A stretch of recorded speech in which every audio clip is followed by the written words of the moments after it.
Welcome to the Slop Temple. We pray this video helps. You start by picking the sensor and wireless stack that matches your range and power needs. Wi-Fi for throughput, Low-Ra for long range, BLE for low power. Once done, provision a gateway or bridge that speaks both the sensor radio and HTTP/MQTT to the web. Make sure to secure credentials. Reserve a static IP or DHCP lease, record SSID, password, and any API keys. These actions prevent address drift and speed integration when you bring the web app online. Now pair devices. Put the sensor into pairing or flash firmware that connects to your gateway. You'll configure the gateway's radio settings, network join keys, and point it at your MQTT broker or HTTP endpoint. Once configured, watch for telemetry on the local broker to confirm packets arrive.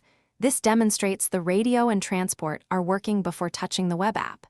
If you see data locally, proceed to map payload fields to meaningful names so the web app can interpret readings consistently. Finally, connect your local broker or gateway to the web app via MQTT bridge or secure HTTP post.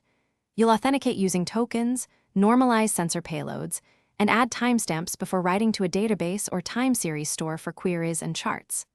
Once data flows, create dashboards and alert rules so you can act on anomalies. If things go wrong, check the gateway's logs first for auth or TLS errors. Fixing certificates and tokens resolves most cloud integration failures quickly.